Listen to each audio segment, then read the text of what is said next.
आठवीन पाय कृष्ण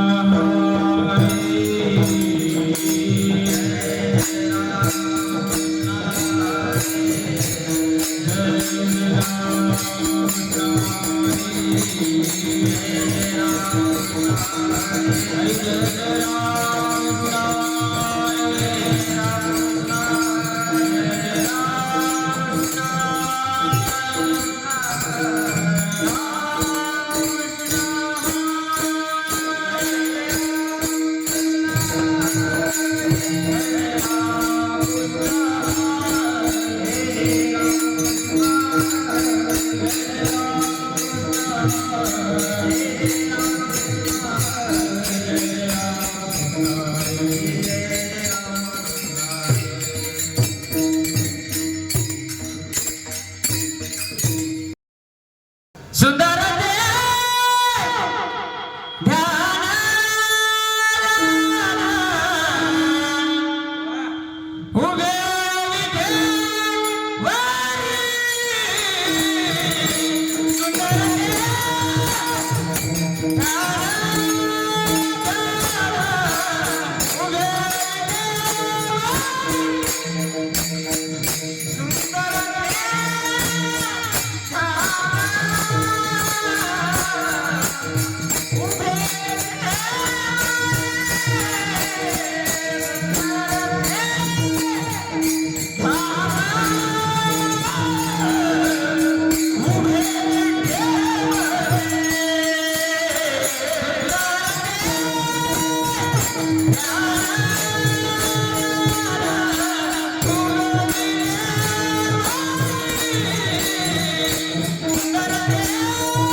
आपुलिया हिता जो असे जगता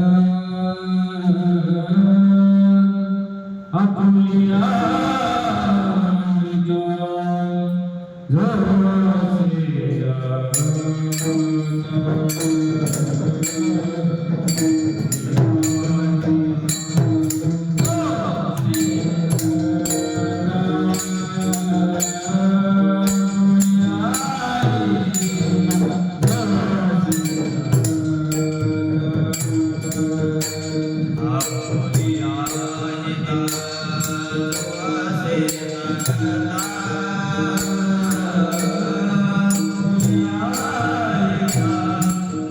असे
आपुलिया हिता जोसे जागता आपुलिया हिता जोसे जागता धन्य माता पिता तयाचिया कुळी कन्या पुत्र होती जे सात्विक तयाचा हरिक वाटे देवा गीता भागवत करीती श्रवण गीता भागवत करीती श्रवण अखंड चिंतन विठोबाचे कुळी कन्या पुत्र होती जे सात्विक तयाचा हरिक वाटे देवा तुका म्हणे मज घडोत्यांची सेवा तुका म्हणे मज घडोत्यांची सेवा परी माझ्या दैवा पार नाही कुळी कन्या पुत्र होती जे सात्विक तयाचा हरिक वाटे देवा ठर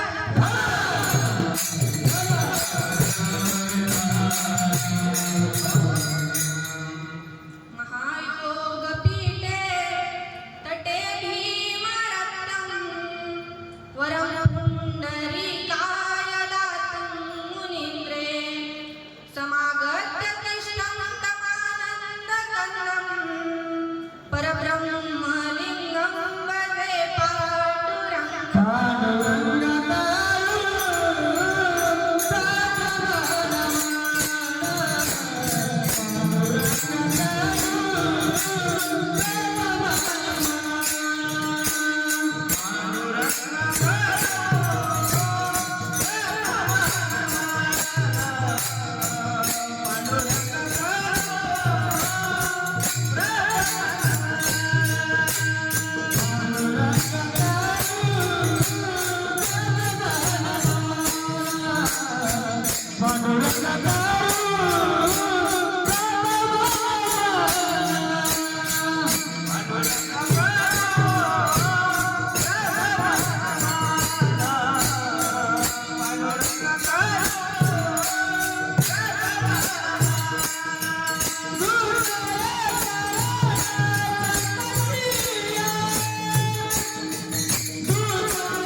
वर्ण तेची वंदू श्री चरण श्री गुरुचे ते नमस्कार आता ओम नमो ज्ञानेश्वरा ज्ञानेश्वरा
करुणाकरा दयाळा तुमचा अनुग्रह लाभलो पावन झालो चराचरी कलावर्ण जीव दधारता अवतारं कलांकांक तेजो दिकामो दिवक्रम खलानीशवादा पनोधार दक्षं समाधी समूर्तिं वदे ज्ञानदेवम् नमो सद्गुरु तुकया ज्ञानदीपा नमो सद्गुरु सच्चिदानंद रूपा नमो सद्गुरु भक्त कल्याण मूर्ती नमो सद्गुरु भास्करा पूर्ण कीर्ती विठ्ठल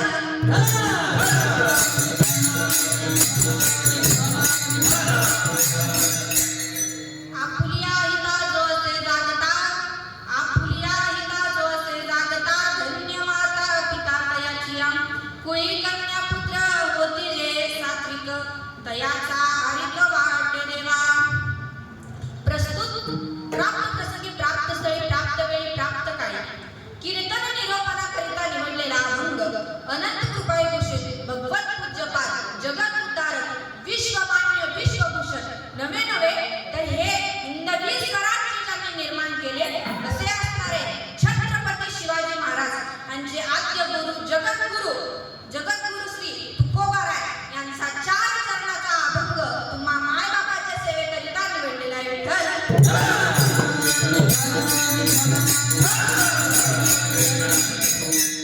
अभंग सर्वात सोपा आहे बहुतेकांच्या परिचयाचा आहे नवे नवे तर सर्वांचाच पाठ आहे आता ज्यांचा अभंग पाठ नसेल काय ज्यांचा अभंग पाठ नसेल त्यांची अभंगाकडे पाठ असेल तो भाग वेगळा विठ्ठल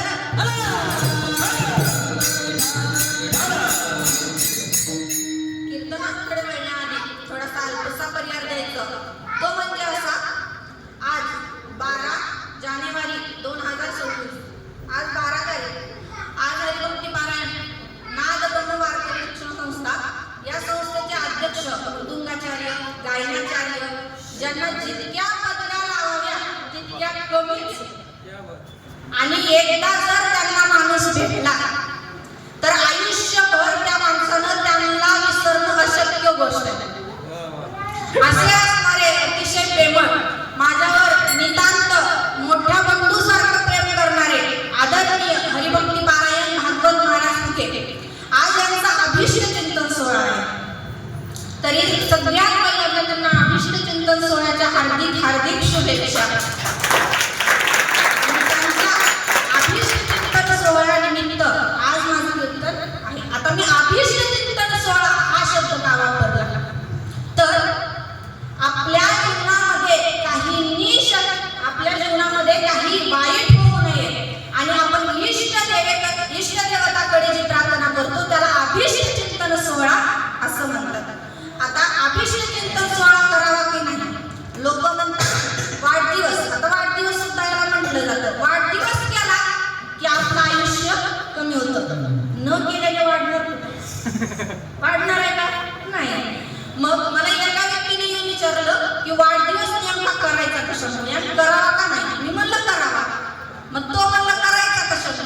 मी सांगितलं आहे हा जर देह कधी कुठे कसा निघून जाईल मला सांगता येत नाही, पण याने आपल्याला एवढ्या वर्ष जगण्यासाठी जी साथ दिली ना, आणि त्याचा सोहळा त्याचा आनंद म्हणून आपण अभिष्ट चिंतन सोहळा केला पाहिजे असं मी सांगितलं. म्हणून मी अभिष्ट चिंतन सोहळा असा शब्द वापरला. आणि त्यांच्या अभिष्ट चिंतना सोहळ्यानिमित्त आज माझं कीर्तन आहे, तरी सगळ्यांनी अगदी मन लावून अगदी थोडंसं कीर्तन करणार आहे बरं का. वेळ झालेला आहे, 6च कीर्तन होतं, म्हणून अगदी थोड्याशाच वेळामध्ये चांगलं कीर्तन करणार आहे, तरी सगळ्यांनी ऐकावं हेच मला वाटतं. गुरुवर्यांच्या चरणी नतमस्तक होते, आई वडिलांच्या चरणी नतमस्तक होते, नंतर ज्ञानोबा माऊलींच्या चरणी नतमस्तक होते व माझ्या कीर्तन निरूपणास सुरुवात करते. विठ्ठल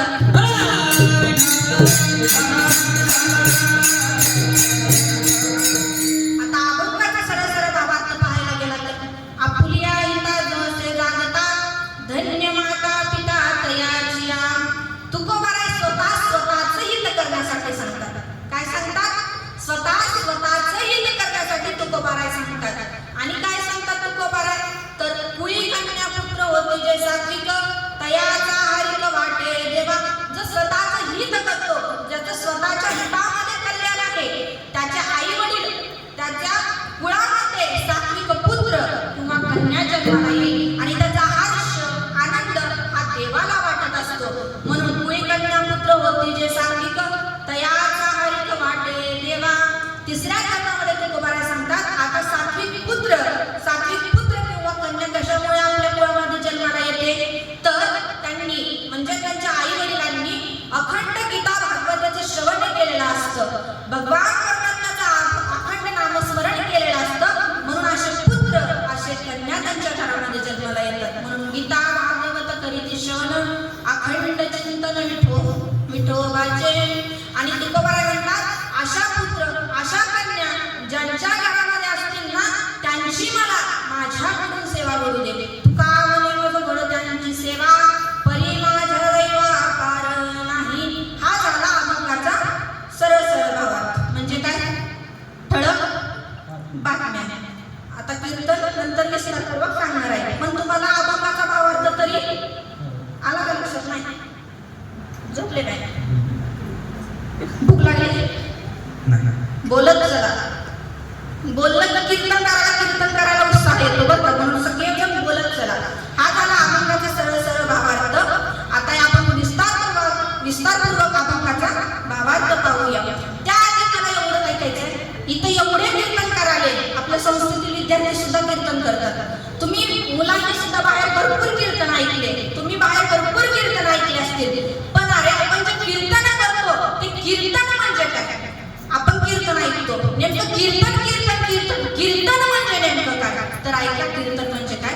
अरे डोळे तलाव असतात तरी ते भरून येतात. काय? डोळे तलाव असतात तरी ते भरून येतात. पोट कापड नसतं तरी ते शिवला जातो. वातावरण माणूस नाहीये तरी बदलला जातो. काय? वातावरण माणूस नाहीये तरी बदलला जातो. आणि या बदललेल्या माणसाला पुन्हा बदलवून माणसामध्ये आणण्यासाठी केलं जातं, ते म्हणजे कीर्तन.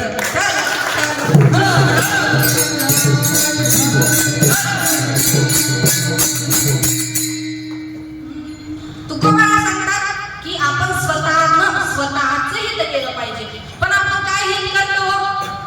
आपण आपल्या संसाराचं हित करतो. मला सांगा संसारामध्ये हित आहे का? हाय का संसाराचं हित? जर संसारामध्ये हित जर असतं ना, तर माझ्या महाराजांनी म्हटलंच नसतं की दुःख बांधवडी आहे हा संसार, सुखाचा विचार नाही कोठे. बरं जाऊ द्या, आपल्याला संसारात हित नाही सापडत, मग आपण कशामध्ये हित पाहतो? कशात पाहतो? पैशात. मला सांगा पैशात हित आहे का? बोलत चला, पैशात हित आहे का? नाही. तरी सुद्धा आपण पैशाच्याच मागे लागतो. पैशामध्ये हित नाहीये. परशुराम पैशामध्ये हित नाहीये, म्हणून पैशाचं सुद्धा हित करणं चुकीचं आहे. पैशाचं चिंतन करणं चुकीचं आहे. आता आपल्याला पैशात हित सापडत नाही, संसारात हित सापडत नाही, मग आपण कशामध्ये हित शोधतो? पुरुष वर्ग. बायकोमध्ये म्हणताय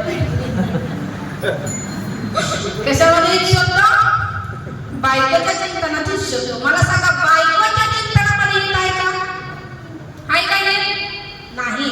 तर हित कशामध्ये आहे? पैशात हित नाहीये, संसारात हित नाहीये, बायकोच्या चिंतनामध्ये हित नाहीये. तर हित कशात आहे? तर ते माझ्या भगवान परमात्म्याच्या नामस्मरणात हित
ते करावे देवाचे चिंतन.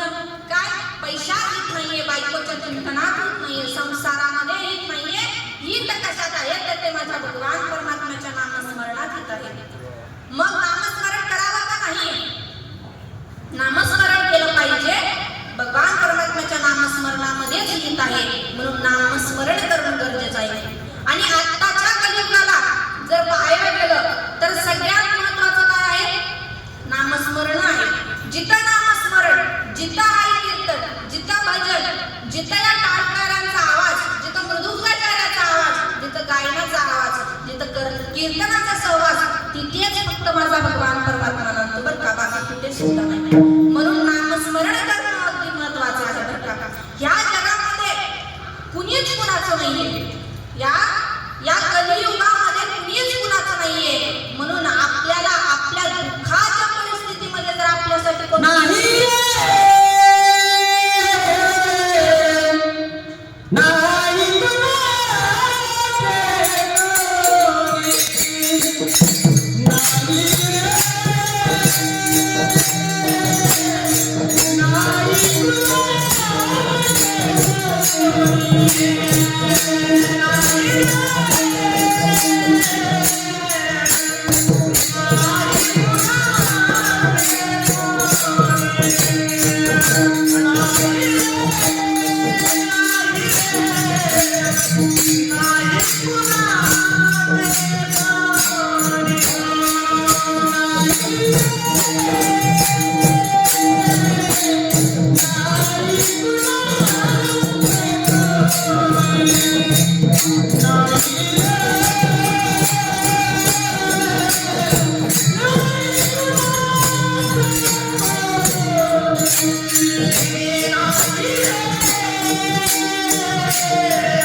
पाचही दिशेला पाच आश्चर्य दिसतील. ते आश्चर्य घेऊन तुम्ही माझ्याकडे या. मग पहिला वाहून जातो. मग गेल्यानंतर पाहतो तर काय, अरे गरुड आहे. काय आहे? गरुड आहे. त्याच्या पंखावरती वेद लिहिलेले. काय? भगवान परमात्म्याचा असणारा गरुड आहे. त्याच्या पंखावरती वेद लिहिलेले आहेत. पण त्याच्या तोंडामध्ये माशाचा तुकडा आहे. काय आहे? माशाचा तुकडा आहे. दुसऱ्या बाजूला गेल्यानंतर दुसरं आश्चर्य पाहिलं. काय आश्चर्य? अरे शेजारी जुळ्या बहिणीसारख्या दोन विहिरी आहेत. अगदी एक हाताचाच त्यांच्या दोघीमध्ये अंतर आहे. एका विहिरीचं पाणी अगदी तुडुंब वाहून जात आहे आणि एका विहिरीचं पाणी अगदी तळाशी. बरं, ज्या विहिरीचं पाणी अगदी तळाशी आहे ना, त्या विहिरीचं पाणी अगदीच गोड आहे. आणि ज्या विहिरीचं पाणी अगदी वाहून तुडुंब वाहून जात आहे ना, त्या विहिरीचं पाणी अगदी म्हणजे अगदी खारट.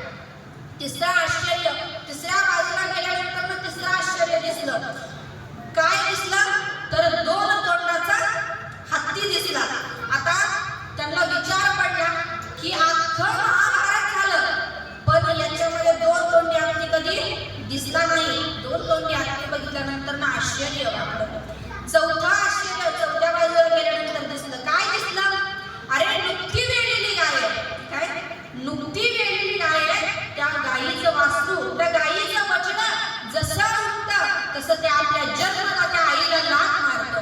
ते अजून एकच दिवसाचं आहे, उठलं तर पहिला आपल्या आईलाच लाथ मारतं. हे काय आश्चर्य? पाचव्या दिशेला गेल्यानंतर पाचवं आश्चर्य काय पाहिलं? तर डोंगराच्या खालून जात असताना डोंगराच्या वरून एक बळा मोठा असा दगड खाली कोसळत येऊ लागला होता. आणि त्या बघितल्यानंतर ना सवयीप्रमाणे तोंडामध्ये भगवान परमात्म्याचं नाम आलं आणि एका वाळलेल्या काँग्रेसच्या झाडीने तो भला मोठा असणारा दगड आहे त्या ठिकाणी थांबला.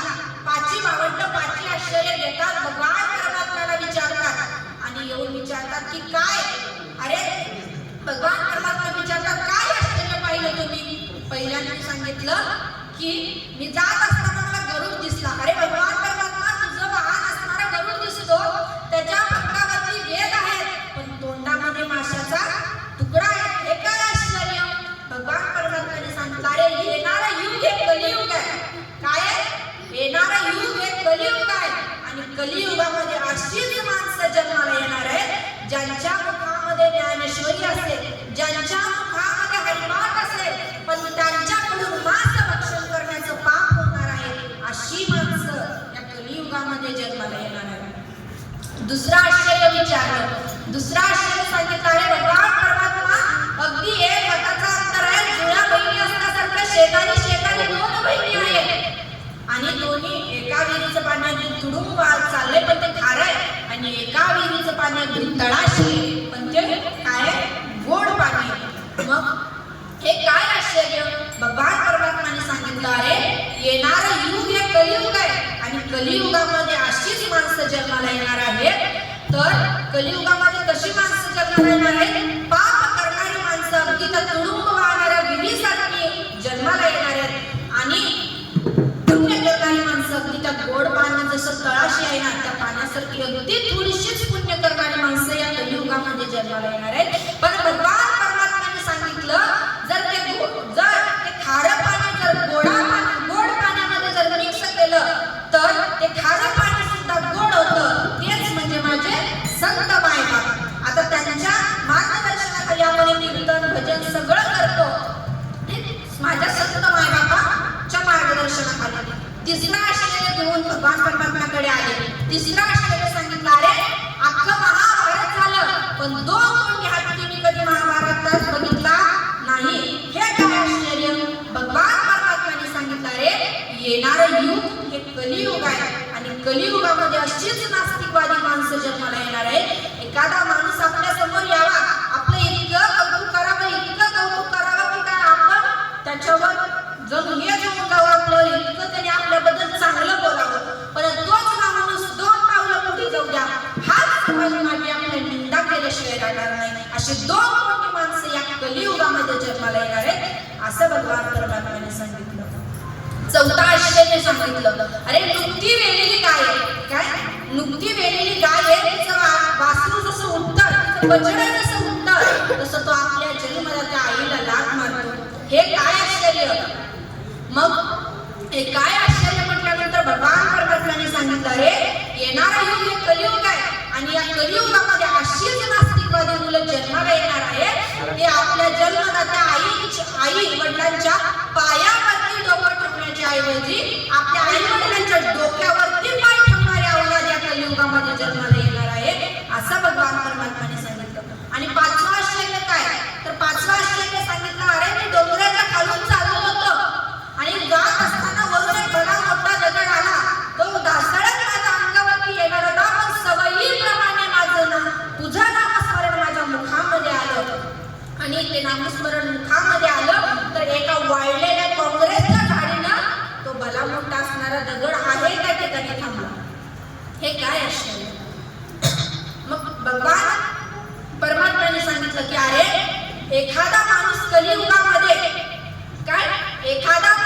कलियुगामध्ये कितीही दुःखात असू दे, कितीही सुखात असू दे, त्याच्यावर कितीही संकट येऊ दे, पण त्याच्या संकटाच्या काळी जर त्याने अगदी मला मनापासून जर हाक मारली ना, तर मी त्यांच्या एका नामस्मरणावर, त्याच्या एका हाकेवर, अगदी जर मनापासून हाक मारली ना, तर मी त्याच्या एका हाकेवर त्याच्यापाशी धावून येईल. इतकं भगवान परमात्म्याचं नामचिंतन महत्वाचं आहे.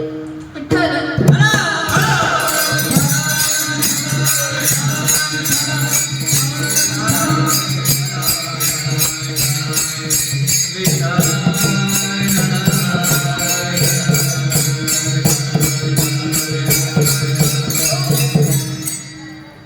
इतकं भगवान परमात्म्याचं नामचिंतन कलियुगासाठी महत्वाचं आहे. म्हणून भगवान परमात्म्याचं नामचिंतन करा. भगवान परमात्म्याच्या नामचिंतनामध्ये हित आहे, असं तुकोबाराय अभंगाच्या प्रथम चरणात सांगतात.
तरी सुद्धा कोण टाळ्या वाजवत नाही.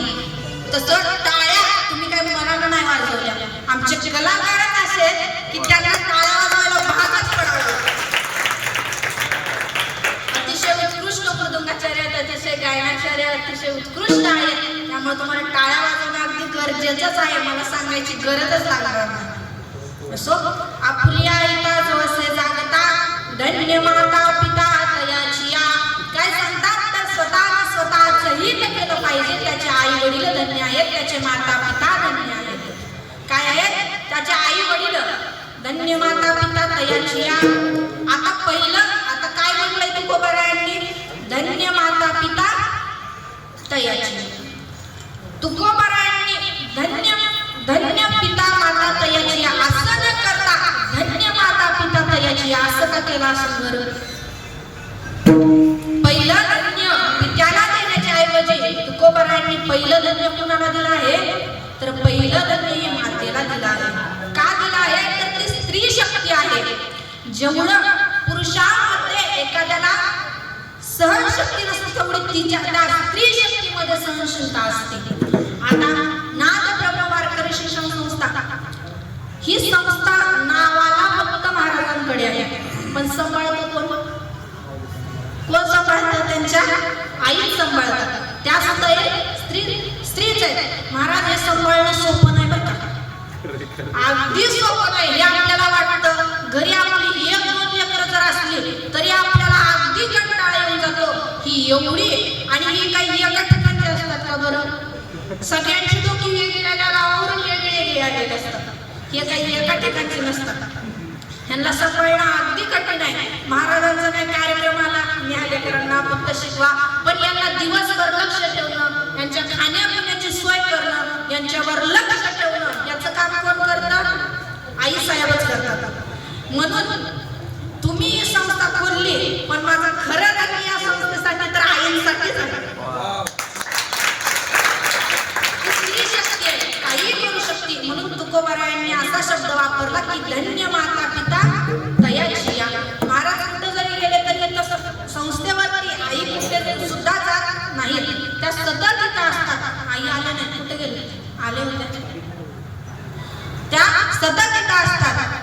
आईला द्यावे तेवढे धन्यवाद कमी आहेत. ती स्त्री शक्ती आहे. म्हणून तुकोबारायांनी हा शब्द वापरला की धन्य माता पिता तयाची या. आता धन्य माता पिता तयाची या मी सांगितलं. आता मुलांवर काय संस्कार करायचे हे कोणाच्या हातात आहे? कोणाच्या हातात आहे? आईच्या हातात आहे. वडिलांचं काय? कामाला बाहेर गेलेले असतात, पण दिवसभर तरी कोण असतं? आईच असते. मग संस्कार घडवणं, त्या मुलाला घडवणं हे कोणाच्या हातात आहे? आता मावल्यावर कोणाच्या हातात आहे? आईच्या. मग योग्य ते संस्कार त्या आईने त्या मुलांवर केले पाहिजे. तर कुठेही असे गायनाचार्य मुलं तयार होतात. असे गायनाचार्य मोठे मोठे महाराज तयार होतात. ज्यावेळेस मुलांवर योग्य ते संस्कार होतात असे मुलं संस्थेमध्ये आलेले असतात. आता हे मुलं जे आले हे मी एवढं सांगेल की या संस्थेतून जाताना की ह्या मुलांना ना पकवाज वाजवायला येऊ द्या, ना गायन येऊ द्या, ना कीर्तन येऊ द्या, पण या इथून एवढंच घेऊन जातील की म्हातारपणी आपल्या आई वडिलांना कधीच घराच्या बाहेर काढणार नाही. एवढं संस्थेत राहणं मुलांना अतिशय महत्वाचं आहे. अतिशय म्हणजे अतिशय. म्हणून आपल्या माता लावलेले आपल्या मुलांवरती योग्य ते संस्कार केले पाहिजे. करतात का आपल्या माता लावलेले योग्य ते संस्कार आपल्या मुलांवरती? काय करतात? आईपणा झाला की मोबाईल हातात द्यायचा, झालं तो बसतो मोबाईलवर. आपण करायचं आपलं काम आणि त्याला त्या मोबाईलचीच मग शेवटपर्यंत सवय लागते. पण त्याच्या ऐवजी त्याच्या हातामध्ये हरिपाठाचं पुस्तक दिलं तर ज्ञानोबारांचे शब्द त्याच्या मुखातून जातील का नाही? जातील ना? गेलेच पाहिजे. त्याच्या मुखातून जातील. म्हणून योग्य ते संस्कार आपल्या मातेने आपल्या मुलांवर केले पाहिजे. आणि ते संस्कार आपल्यावरती केल्यानंतर ते संस्कार आपण घेणं ते आपल्या हातामध्ये. म्हणून मुलांना सुद्धा योग्य ते संस्कार आपल्यावरती घेतले पाहिजे. महाराज आताच्या मुलं इतके संस्कार केले आणि नाही केले तरी घेणं त्यांच्या हातात आहे, पण ते घेत नाहीत. महाराज आताची मुलं इतकी आगाव एक उदाहरण. एका ठिकाणी कीर्तनाला गेले होते. काय केले ते? कीर्तनाला गेले होते. कीर्तनाच्या कार्यक्रमाच्या आधी एक अर्धा तास आधी पोहोचले. एका ठिकाणी बसण्यासाठी सांगितलं. तिथं बसले एक लहान मुलगा, एक अगदी छोटासा मुलगा टीव्ही पाहत बसला. आणि टीव्ही पाहत बसल्यानंतर त्याला म्हटलं, अरे त्यानं काय केलं होतं, टीव्हीवर कार्टून लावलं होतं. अरे म्हटलं बातम्या बितम्याला कुठं विमानं उडायले, कुठं पडायले, जरा पाहावं बातम्यामध्ये. म्हणून त्याला म्हणलं जरा बातम्या बितम्या जरा दे लावून. त्यानं म्हटला गप्प बस. आता त्यानं गप्प बस म्हणल्यावर त्याच्या घरामध्ये गप्प बसावंच लागलं. बरं जाऊ दे म्हटलं. त्यानं काय कार्टूनचं चॅनल बदललं. 10 ते 15 मिनिटांनी त्याला त्याच्या आईनं हाक मारली, पिंट्या जेवायला ये. त्यानं काय केलं, हाय असा रिमोट जागेवरती ठेवला आणि तो जेवणासाठी गेला. त्यानं गेला, हे मला बघितलं हे मी बघितलं लगेच रिमोट उचलला आणि चॅनल बदलण्याचा प्रयत्न केला. मी 5 मिनिट झालं, 10 मिनिट झाले, 15 मिनिट झाले, पण मला काय ते टीव्हीचं चॅनल बदलत नव्हतं. मी किती बटन दाबले, बटन दाबून ते बटन तुटायला आलं, तरी सुद्धा मला चॅनल बदलला नाही. 10-15 मिनिटांनी तो आला आणि म्हटलं काय म्हणायचं, रिमोट म्हटलं मी घेतलं. त्याला म्हटलं, अरे तुमच्या टीव्ही मध्ये काही एकच चॅनल आहे, किती वेळ झाला बदलायचा प्रयत्न करते, बदललं नाही. त्याला म्हटलं, हा मला माहीतच होतं. मी गेल्यानंतर तुम्ही रिमोट उचलणार आणि बटन दाबून चॅनल बदलण्याचा प्रयत्न करणार, म्हणून मी जाताना रिमोटचे शेलच घेऊन. इतकी मुलं, किती मुलं. अजून एक उदाहरण देऊन सांगते. एक 10वीचा मुलगा, कितवीचा? 10वीचा मुलगा अभ्यास न करता शाळेमध्ये जातो. काय करतो? अभ्यास न करता शाळेमध्ये जातो. शाळेमध्ये गेल्यानंतर सर त्याचे शिक्षक त्याला उभारण्यासाठी सांगतात आणि विचारतात, काय रे तू अभ्यास का पूर्ण करत नाही? अरे माऊली ज्ञानोबारायांनी 16 वर्षी काय केलं, इकडे लक्ष द्या.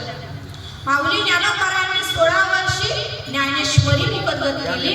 तुला तुझा अभ्यास करणं होत नाही, तुला तुझा अभ्यास करणं होत नाही. त्या मुलांनी काय उत्तर दिलं माहिती का त्याच्या शिक्षकाला? माऊली ज्ञानोबारायांनी 16 वर्षी ज्ञानेश्वरी लिहिली, हे मला मान्य आहे, पण माऊली ज्ञानोबारायांनी 21व्या वर्षी जिवंत समाधी केली. तुम्ही अजून इतकंच काय? इतकी मुलं. म्हणून आपल्या माता माऊलीने आपल्या मुलांवरती योग्य ते संस्कार केले पाहिजे. अरे माझ्या जिजामातेने छत्रपती शिवाजी महाराजांवर योग्य ते संस्कार केले. इथे शिवनेरी किल्ल्या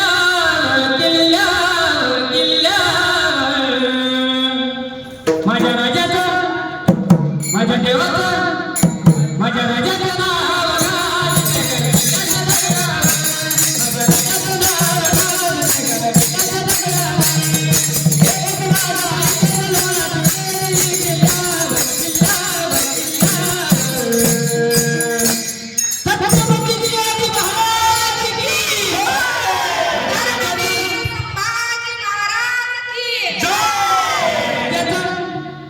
माझ्या देवाचं, माझ्या राजाचं नाव.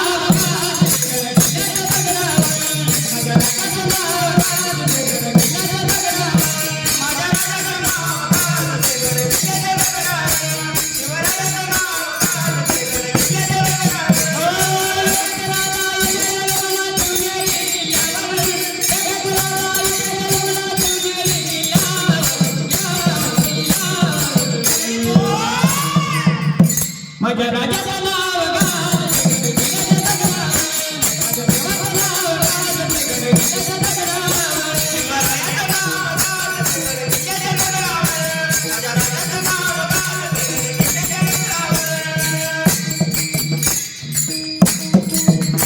छत्रपती शिवाजी महाराज की जय. वीर संभाजी महाराज की जय. वाह, एकदा जोरदार टाळ्या होत्या. काय मृदुंगाच्या रे, असं वाटतं कीर्तन करावं यांचंच ऐकावं. इतकं सुंदर, छान, अतिशय. म्हणून आपल्या त्यावेळेस माझ्या छत्रपती शिवाजी महाराजांवर योग्य ते संस्कार झाले. म्हणून आज छत्रपती शिवाजी महाराजांनी स्वराज्य निर्माण केलं. अरे मुजरा माझा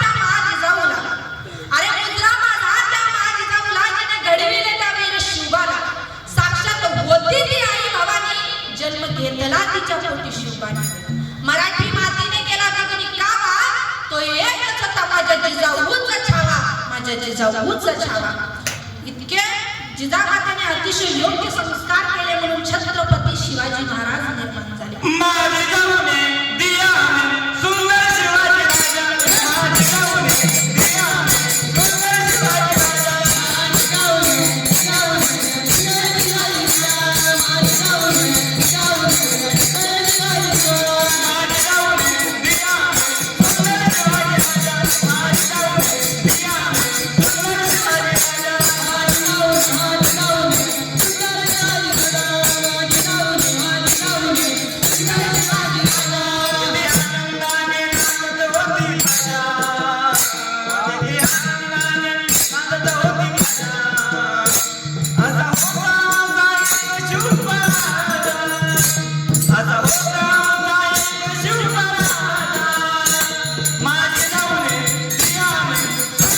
शिवाजी राजा, माझी जाऊने दियाने सुंदर शिवाजी राजा, माझी जाऊने सुंदर शिवाजी राजा, माझी जाऊने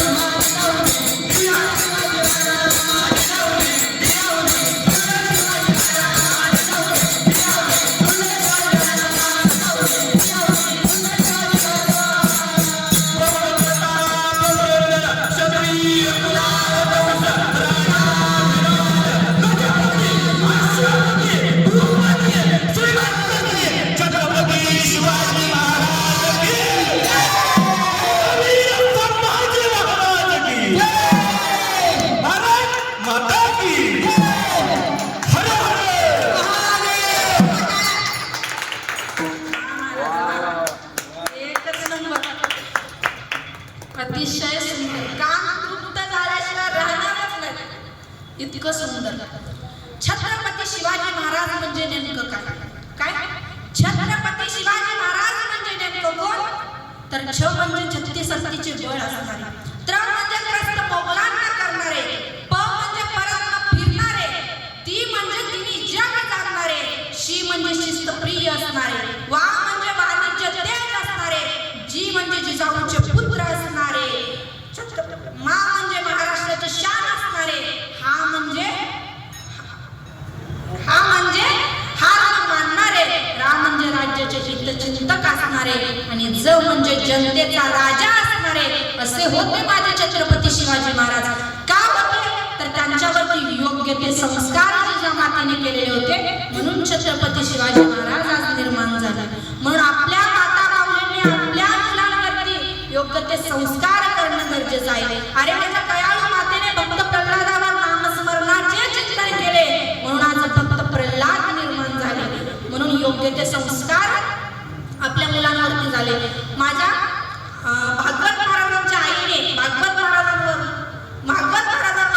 अतिशय लहानपणापासून योग्य ते संस्कार केले, म्हणून आज त्यांची एवढी संस्था आहे, तेवढे वारकरी आहेत.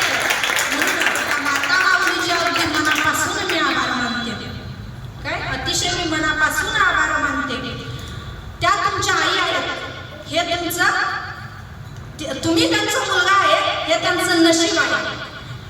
तुम्ही त्यांचा मुलगा आहे, हे त्यांचं नशीब आहे, पण त्या तुमच्या आई आहेत, हे तुमचं भाग्य आहे.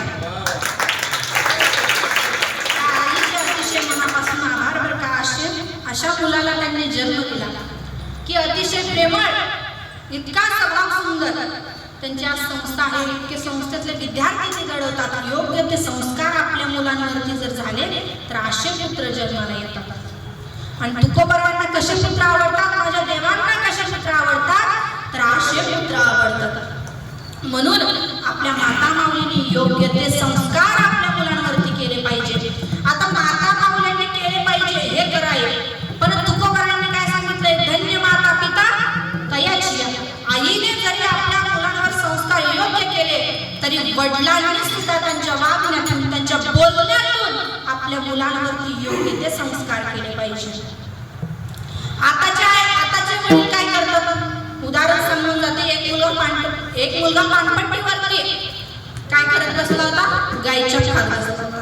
काय गायच्या पुढून त्याचा बाप येतो आणि त्याच्या आजूबाजू त्याच्या बापाला पण तो उठतो आणि पानपट्टीच्या मागे जाऊन लपतो. त्याचे मित्र त्याला म्हणतात, अरे बघा बघा कसा बापाला घाबरून पानपट्टीच्या मागे जाऊन लपतोय. त्याने काय उत्तर दिलं माहिती का? मी बापाला घाबरून पानपट्टीच्या मागे गेलेलो नाही. मला माझ्या बापाने जर इथं बघितलं ना तर माझ्या गायची अर्धी गाय चपलाचा बापच आहे, म्हणून मी पानपट्टीच्या. असे संस्कार त्याच्या वडील आपल्या मुलांवरती करतात. क्या किया क्या किया रे, क्या किया क्या किया रे, तूने जीवन गवा दिया, तूने जीवन गवा दिया, क्या किया रे, जिसे पाना था उसको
क्या किया रे, तूने जीवन गवा दिया, तूने जीवन गवा दिया, जिसे पाना था उसको तो खो दिया.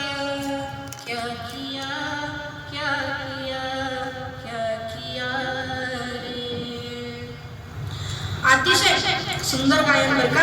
आपल्या वडिलांनी आपल्या मुलांवरती योग्य ते संस्कार केले पाहिजे. काय संस्कार झाल्या पाहिजे आपल्या मुलांवरती ऐका, अतिशय चांगले. बघा एक वडील अतिशय आपल्या 7 वर्षाच्या मुलासोबत बाहेर निघाला. बाहेर निघाल्यानंतर ना पुढे रस्त्याने चालत असताना त्याला एक शेत दिसतं आणि त्या शेतामध्ये एक शेतकरी काय करत असतो? रडत बसलेला असतो. काय म्हणत असतो तो शेतकरी? मला भगवान परमात्म्याला विनंती करत असतो, अरे देवा, अरे भगवान परमात्मा, किती परीक्षा घेतो माझी. अरे 2 दिवस झाले या पोटामध्ये अन्न नाहीये रे, 2 दिवस झालं या बैलांना चारा पाणी नाहीये, असली कसली माझी परीक्षा घेतोय. आता भगवान परमात्म्याला तो शेतकरी म्हणत असतो आणि हे सगळं बोलणं तो व्यक्ती आणि त्याचा लहान 7 वर्षाचा मुलगा ऐकत असताना तो मग त्याच्या आता लहान मुलं खोडकर असतात, मी आधीच सांगितलं. त्याला ऐकल्यावर त्याचं काही वाटलं नाही. त्याने आपल्या वडिलांना सांगितलं. त्या शेतकऱ्याचा एक मळकट शर्ट एका झाडाला अडकवलेला असतो आणि तो शर्ट त्या बारक्या लहान मुलाला दिसतो. तो लहान मुलगा म्हणतो, बाबा, मी या शर्टामध्ये जर 4-5 दगड टाकले आणि तो शेतकरी त्या खिशामध्ये हात घातल्यानंतर जर त्याला हाताला दगड लागली तर आपल्याला किती मजा येईल. मी त्यात दगड टाकू का? पण त्याच्या वडिलांनी त्याला काय सांगितलं, अरे बाळा, तू या शर्टाच्या खिशामध्ये 4-5 दगड टाकण्याच्या ऐवजी 4-5 तू चांदीची नाणी यात टाकून बघ, तुला किती मजा येईल बघ. तो मुलगा म्हणाला नाही नाही बाबा, दगडातच मजा आहे. वडील म्हणाले अरे नाही, तू नाणी टाकून बघ, त्या चांदीच्या नाण्यामध्येच मजा आहे. व नाराज होऊन तो मुलगा तयार झाला. 4-5 चांदीची नाणी त्याने त्या शर्टामध्ये टाकले आणि एका झाडाच्या पाठीमागेवरून त्याचे वडील आणि तो 7 वर्षाचा मुलगा बसले. आणि दिवस मावळला, सूर्य डोक्यावरती आला. तो शेतकरी काय करतो, तो शेतकरी आपल्या बैलांना बांधतो आणि येतो आणि तो शर्ट उचलून अंगात घालतो. त्याला काहीतरी वाजल्याचा आवाज येतो. तो खिशामध्ये हात घालून पाहतो, तर उघडून पाहतो तर काय होतं, त्या 4-5 चांदीची नाणी त्या खिशामध्ये होती. आणि हे सगळं ते वडील आणि तो मुलगा पाहत असतो. ते नाणी पाहतात शेतकऱ्याच्या डोळ्यामध्ये पाणी येतं आणि पाणी डोळ्यामध्ये आल्यानंतर नांगरलेल्या रानामध्ये तो शेतकरी जाऊन बसतो आणि आकाशाकडे पाहून माझ्या भगवान परमात्म्याला म्हणत असतो, कोणाच्या रूपामध्ये येऊन गेला रे देवा? अरे 2 दिवस झालं माझ्या पती पत्नी उपवाशी होते. कोणाच्या रूपामध्ये येऊन गेला आणि चांदीची नाणी मला देऊन गेला. ज्याने कोणी हे अतिशय चांगलं काम केलंय ना, त्याला माझं आयुष्य लागू दे. आणि हे सगळं तो लहान 7 वर्षाचा मुलगा ऐकत असतो. ऐकत असताना त्या लहान मुलाच्या डोळ्यामध्ये पाणी येतं. तो लगेच आपल्या वडिलांना म्हणतो, बाबा माझं चुकलं, एखाद्याची मदत करणं हे आपलं कर्तव्य आहे. असे संस्कार आपल्या मुलांवरती झाले पाहिजे. त्याचे वडील म्हणतात अरे जाऊ दे, रडू नको, आज माणुसकीचा धडा तू शिकलास. असे संस्कार आपल्या मुलांवरती केले पाहिजे आई वडिलांनी. माता माऊलींनी आपल्या मुलांवर योग्य संस्कार करणं गरजेचं आहे. नंतर आई वडिलांनी आणि माता माऊलींनी दोघांनी सुद्धा संस्कार करणं गरजेचं आहे. आणि ते केलेले संस्कार आपण आपल्या बुद्धीमध्ये रुजवून घेणं हे आपलं काम आहे. म्हणून दोघांकडेही काम असतं. म्हणून तुकोबाराय माता माऊल्यांना आधी धन्य देतात की धन्य माता पिता तयाची या. आणि चांगले पुत्र म्हणजे काय, अतिशय सात्विक पुत्र ज्यांच्या घरामध्ये जन्माला येतात ना, त्याचा हर्ष आनंद माझ्या देवाला वाटतो. ते जगद्गुरु तुकोबाराय अभंगाच्या 3य चरणात सांगतात.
आज गायनाची साथ जी देतात दत्ता महाराज यांच्यासाठी आमचे बंधुराज चंचल महाराज उमरे यांच्याकडून 100 रुपये बक्षीस झालेलं आहे. तरी त्यांनी त्याचा स्वीकार करावा. चंचल दादा धन्यवाद धन्यवाद धन्यवाद. कुळी कन्या पुत्र होती जे सात्विक, तयाचा हारिक वाटे देवा. असे गायनाचे आणि असे मुलं आणि असे सात्विक मुलं जर जन्माला आले ना, तर त्याचा हर्ष आनंद हा माझ्या देवाला म्हणजे माझ्या भगवान परमात्म्याला वाटत असतो. म्हणून योग्य ते संस्कार आपल्या मुलांवरती. आता पहिल्या चरणामध्ये तुकोबारायांनी काय केलंय, धन्य माता पिता तयाची या. पहिलं धन्य मातेला दिलाय व नंतर पित्याला. आणि दुसऱ्या चरणामध्ये काय केलंय, कुळी कन्या पुत्र होती जे सात्विक. दुसऱ्या चरणामध्ये सुद्धा पहिलं धन्य कन्येला दिलं आहे व नंतर पुत्राला दिलं आहे. का, मी आधीच सांगितलं स्त्री शक्ती, म्हणून पहिलं धन्य हे मुलीला दिलं आहे व नंतर दुसरं धन्य हे मुलाला दिलं आहे. योग्य ते संस्कार आपल्या मुलांवर झाले योग्य ते विद्यार्थी योग्य ते मुलं जर आपल्या वळणाला लागली तर त्याचा हर्ष आनंद माझ्या देवाला वाटत असतो. कसे मुलं मुली जन्माला यायला पाहिजे भारतामध्ये, काय संस्कार. अरे आत्ताच्या मुली सुद्धा आहेत, संस्कारी आहेत. कसे संस्कार पाहिजे मुलींवरती ऐका. अरे एक मुलगा त्या मुलीला भेटतो आणि म्हणतो, काय म्हणतो, एक मुलगा त्या मुलीला भेटतो आणि म्हणतो की तू मला फार आवडते. पण ती मुलगी त्याला नकार देते. तो मुलगा पुढे म्हणतो की भारत माझा देश आहे. काय, भारत माझा देश आहे आणि तू या भारतातली आहे आणि म्हणून मला तू आवडते. त्या मुलीने त्या मुलाला जबरदस्त उत्तर दिलं की भारत माझा देश आहे आणि सारे भारतीय माझे बांधव आहेत. काय सारे भारतीय माझे बांधव आहेत असं उत्तर त्या मुलीने दिलं. कशा मुली जन्माला पाहिजे. एक मुलगा बाजारात जातो, कमळाचं फुल घेतो, त्याला खरं तर गुलाबाचंच घ्यायचं असतं पण ते भेटत नाही म्हणून तो कमळाचं घेऊन जातो. मुलीसमोर जातो, त्या मुलीला फुल फक्त दाखवतोच. त्या मुलीने तेवढ्यातच त्याला सण करणं एक कानाखाली लावली. तो म्हटला, का बरं लावली. अहो मी काँग्रेसचा प्रचार करतो म्हणून मी तुम्हाला कमळाचं फुल देत होतो. ती मुलगी म्हटली, अरे मी सुद्धा भाजपचा प्रचार करते म्हणून मी तुझ्या कानाखाली लावली. असं त्या मुलीने सांगितलं. अशा मुली जन्माला यायला पाहिजे. त्यासाठी माता माऊलींचे योग्य ते संस्कार त्या मुलींवरती पाहिजे. त्या योग्य ते संस्कार त्या मुलांवरती माता माऊलींचे पाहिजे बरं का. अरे आता योग्य ते संस्कार असले, मुलगी जरी चांगली असली तरी मुलांच्या नजरा अतिशय वाईट आहेत. आता प्रत्येकच मुलगा असा नसतो, पण आपल्या भारतामध्ये अन्याय अत्याचाराचे प्रचार इतके वाढले की त्याला लिमिटच नाही राहिली. इतके प्रकार वाढले. मला कळत नाहीये की मी सुरुवात कुठून करू सांगायला. मला कळत नाहीये मी सांगायला सुरुवात कुठून करू. ज्या कोपर्डीमध्ये श्रद्धा सुद्रीपर अन्याय झाले तिच्यापासून. अरे परवा एका लहान मुलीवर अन्याय अत्याचार झाला.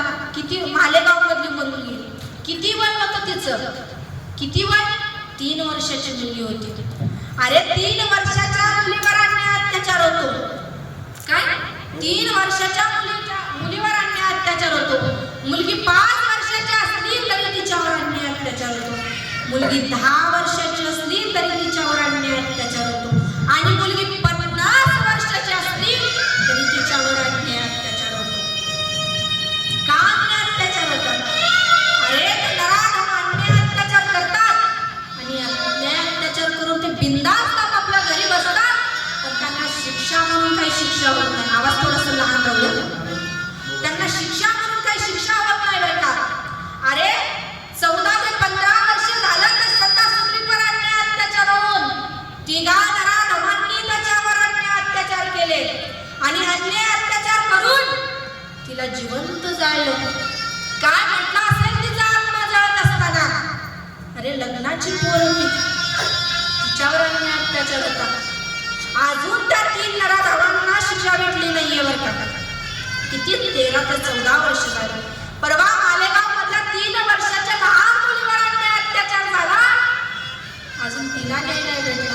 अजून तिचं मिटत नाही तवर आपल्या शाळेतल्या म्हणजे त्याच गावातल्या शिक्षकांनी 13 वर्षाच्या मुलीवर अन्याय अत्याचार केला. काय अन्याय अत्याचाराचे प्रकार वाढले. अरे माझे छत्रपती शिवाजी महाराजांच्या काळामध्ये बाईकड नजर वर करून पाहायची सुद्धा कोणाची ताकद नव्हती. आणि जर असं झालं तर जागच्या जागीच त्या नराधमाचे हात पाय कलम करण्यात येते. हात पाय कलम करण्यात येत होते ते शिवाजी महाराजांच्या काळात. पण आता इतकं प्रमाण वाढलं की मुलींना एकटीला बाहेर पडायची सुद्धा भीती वाटू लागली. मुलगी लहान असो मोठी असो तिला बाहेर पडण्याची भीती वाटू लागली. एकटी बाहेर मुलीला पडणं शक्यच नाहीये.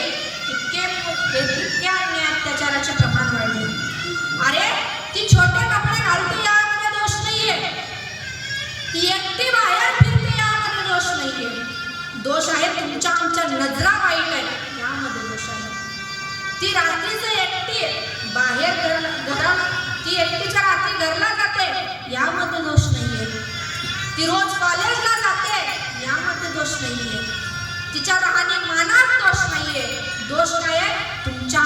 नजरा वाईट आहे यामध्ये दोष आहे.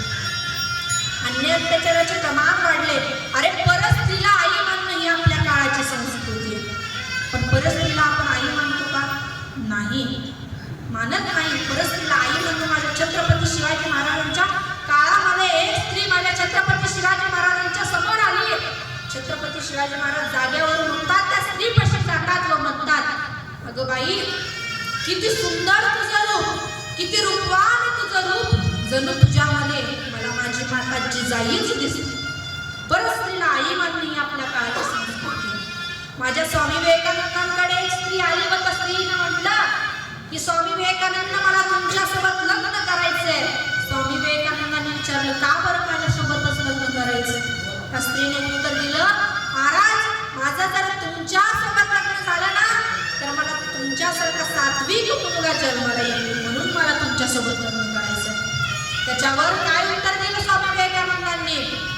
स्वामी विवेकानंद म्हटले की अरे अगं, तू माझ्यासोबत जर लग्न केलं तर तुला माझ्यासारखाच मुलगा जन्माला येईल याची काय गॅरंटी? त्यापेक्षा तू एक काम कर, तू मलाच तुझा पुत्र मान. ही आपल्या काळाची संस्कृती आहे. परस्त्रीला आई म्हणणं ही आपल्या काळाची गरज आहे. अन्याय अत्याचाराचे प्रमाण कमी झाले पाहिजे. परस्त्रीला आई मानलं पाहिजे. परस्त्रीला आपल्या बहिणी समान पाहिलं पाहिजे. ही आपल्या काळाची संस्कृती आहे. म्हणून त्यावेळेस मुलींवर अन्याय अत्याचार होत नव्हते, पण आता व्हायला लागले. म्हणून मुलींना सुद्धा कळना की कसं राहायचं आणि कसं नाही. किती जरी संस्कारी मुलगी असली तरी जर समोरचा वाईट असेल तर तिला काहीच करता येत नाही. मुलींवर, म्हणून आपल्या मुलांवर योग्य ते संस्कार झाले पाहिजे. पण आत्ताच्या माता माऊल्या आपल्या मुलांवर योग्य ते संस्कार करतात का हो? तर नाही करत. कसे संस्कार करतात त्या आपल्या मुलांवर? बंद करावे. आपल्या मुलांवर कसे संस्कार करतात आताच्या माता माऊल्या? त्याच्या हातामध्ये मोबाईल देणं, त्याला कार्टून लावून देणं, असे संस्कार करतात आपल्या मुलांवरती. असे संस्कार पाहिजे का? तर नाही. त्यांच्या हातामध्ये हरिपाठाचं पुस्तक दिलं पाहिजे, त्यांना हरिपाठ वाचायला सांगितलं पाहिजे, त्यांना अभंग गवळणी पाठ करायला दिलं पाहिजे, तरच त्यांच्यावर योग्य ते संस्कार झाले पाहिजे. पुत्र होई ऐसा गुंडा, त्याचा तिन्ही लोकी झेंडा. पण आताचं कसं झालंय? पुत्र होई ऐसा गुंडा, त्याच्या हाती हिरो होंडा, असं झालं. तर योग्य ते संस्कार आपल्या माता माऊल्यांनी आपल्यावर केले पाहिजे आणि ते संस्कार आपण घेतले पाहिजे. आणि तुकोबाराय सांगतात की कुळी कन्या पुत्र होती जे सात्विक, तयाचा हारिक वाटे देवा. आणि असे जे सात्विक मुलं, सात्विक कन्या ज्यांच्या घरामध्ये जन्माला येतात ना, त्याचा हर्ष, आनंद हा माझ्या भगवान परमात्म्याला वाटत असतो, असं तुकोबाराय या अभंगामध्ये सांगतात. म्हणून कुळी कन्या पुत्र होती जे सात्विक, तयाचा हारिक वाटे देवा. आतापर्यंत आपण 2 चरणाचा भावार्थ पाहिला, या पुढेही पाहू. पण ज्या भगवान परमात्म्याने आपल्याला सुंदर असा नरदेह दिला आहे, त्या भगवान परमात्म्याचं एकदा मुखाने नाम आणि हाताने टाळी वाजवून आपण नामचिंतन केलं पाहिजे बरं का. म्हणून आता सगळ्यांनी काय करायचंय? काय करायचंय सगळ्यांनी?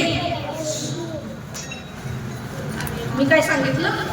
मुखाने नाम आणि हाताने टाळी वाजवायचे. सगळ्यांनी हात वर करा.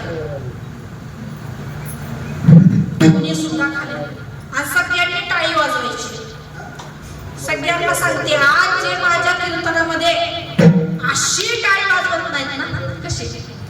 आज जे माझ्या कीर्तनामध्ये अशी टाळी वाजवत नाहीत ना, त्यांना पुढच्या कुठे टाळी वाजवायला नाही म्हणून सांगायचे.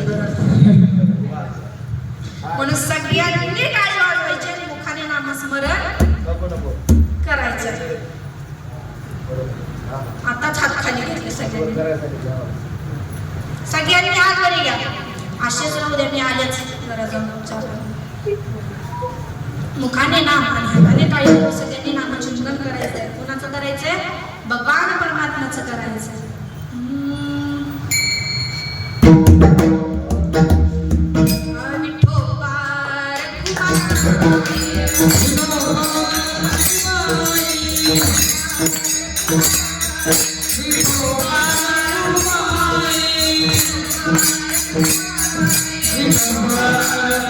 Bye.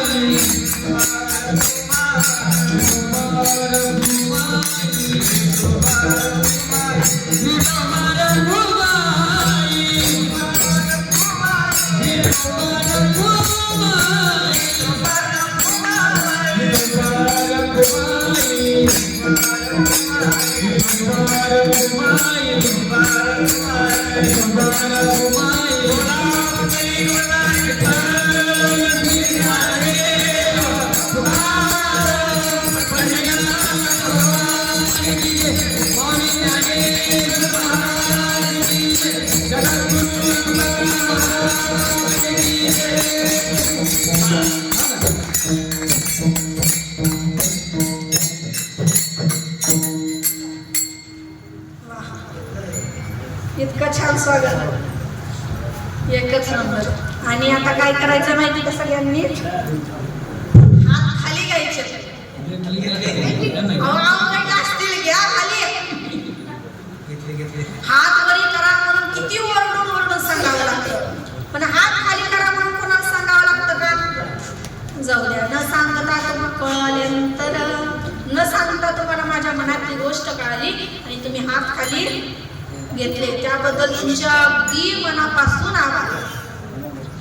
आता कुठं होतं, काय चालू होतं आपलं?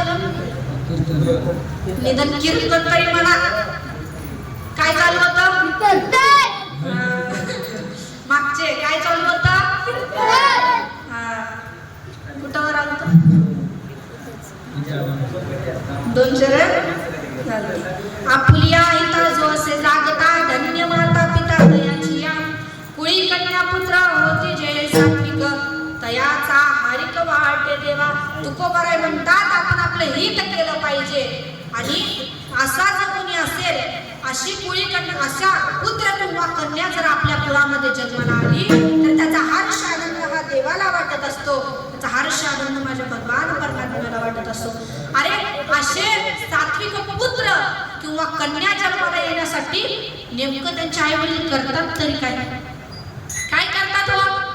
तर ते जगद्गुरु तुकोबाराय अभंगाच्या 3य चरण. गीता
याचा हरिक वाटे देवा.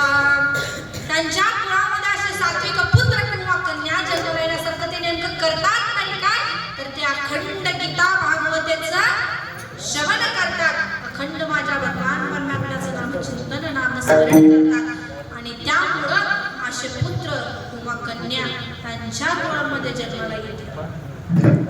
काय येते? त्यांच्या कुळामध्ये जन्माला येते. असं म्हणून आपल्या माता माऊल्यांनी ज्यावेळेस आपला मुलगा किंवा मुलगी आपल्या गर्भामध्ये असते ना, त्यावेळेस गीता भागवताचं श्रवण केलं पाहिजे. आपल्याला वाचता ना काय ना, निदान श्रवण तरी केलं पाहिजे, श्रवण केलं पाहिजे. अखंड माझ्या भगवान परमात्म्याचं नामचिंतन केलं पाहिजे, तर आपल्या कुळामध्ये असे सात्विक पुत्र सात्विक कन्या जन्माला येईल बरं का. सात्विक पुत्र किंवा कन्या जन्माला येईल, आणि असा पुत्र किंवा कन्या जन्माला आली याचा हर्ष आनंद देवाला वाटतो. तुकोबाराय यांची जर सेवा माझ्याकडून घडली ते मी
जोरदार टाळ्या वाजवून.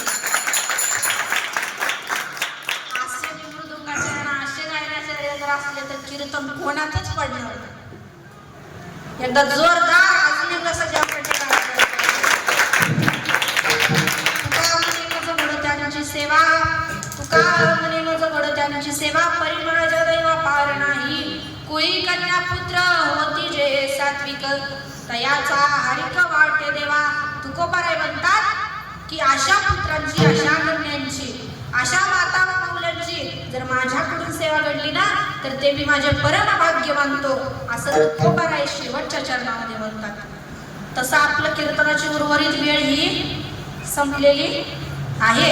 आपल्याला कीर्तनाला पूर्ण विराम द्यायचा आहे. पण ज्यांनी मला आज कीर्तनाची सेवा दिली असे असणारे आदरणीय हरिभक्ती पारायण नाद ब्रह्म वारकरी शिक्षण संस्थेचे संस्थापक अध्यक्ष मृदुंगाचार्य मृदुंग विशारद गायनाचार्य युवा कीर्तनकार संस्थेचे अध्यक्ष हरिभक्ती पारायण भागवत महाराज फुके यांच्याकडून मला ही कीर्तनरूपी सेवा भेटली.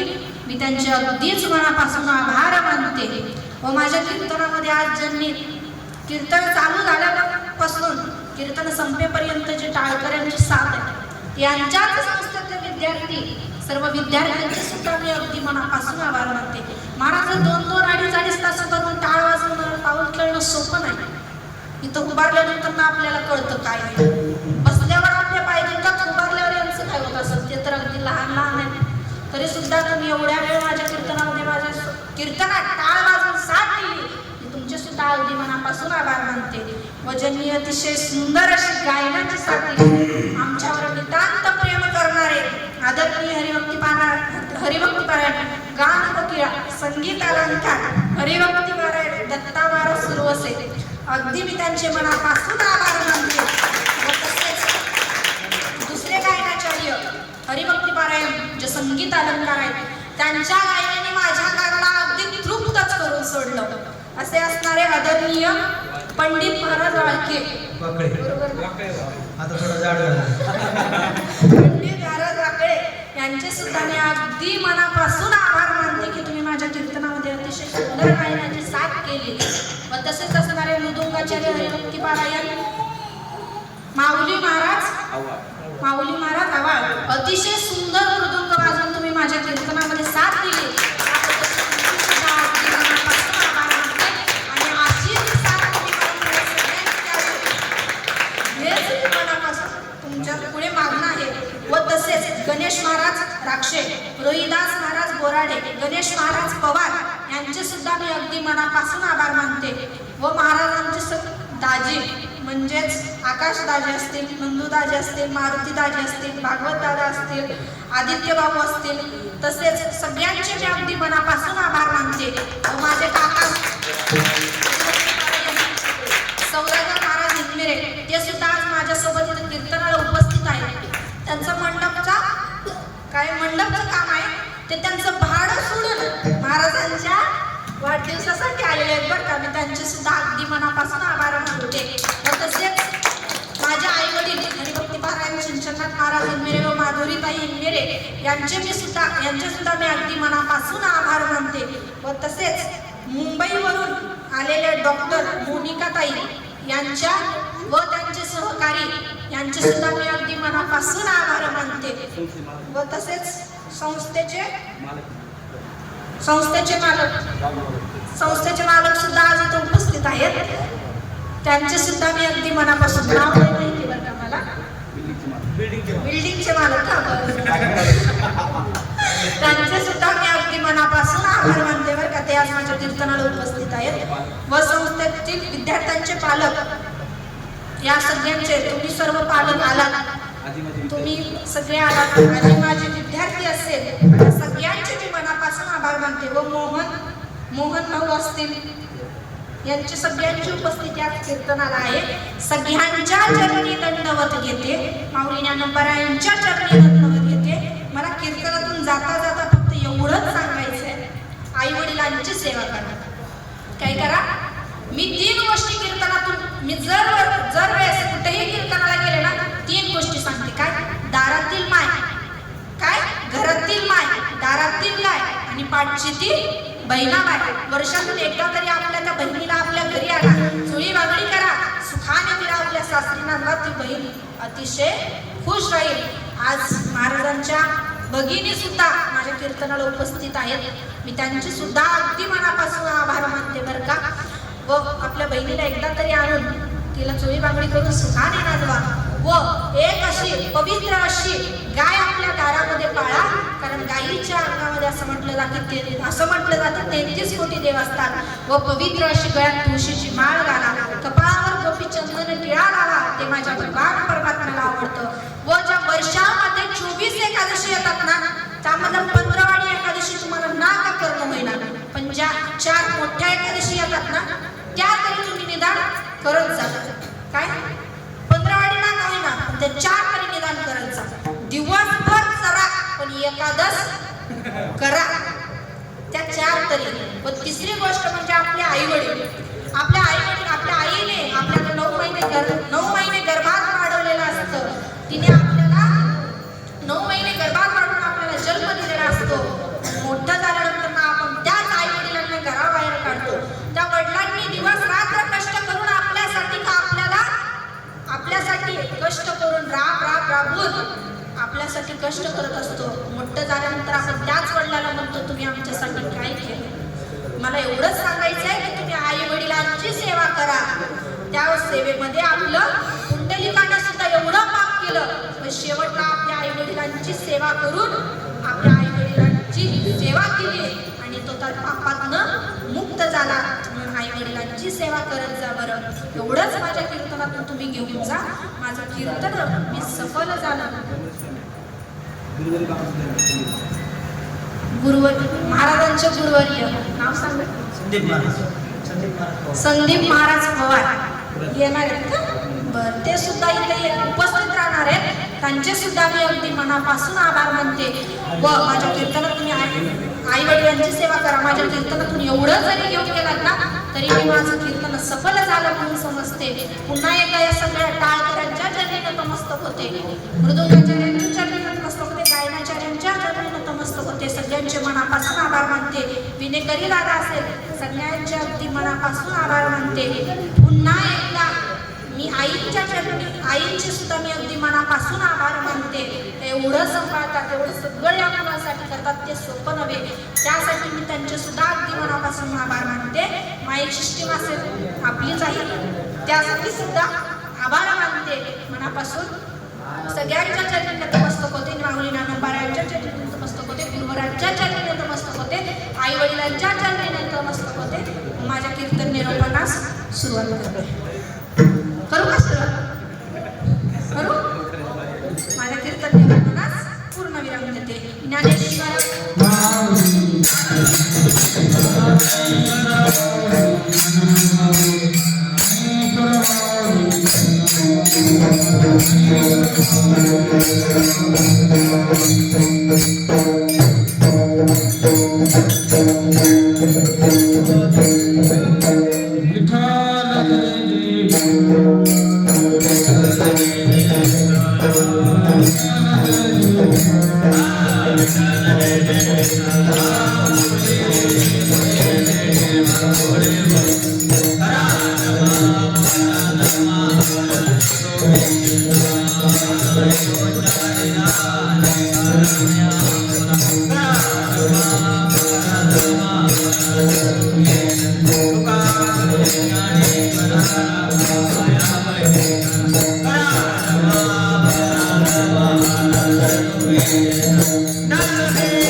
Thank you.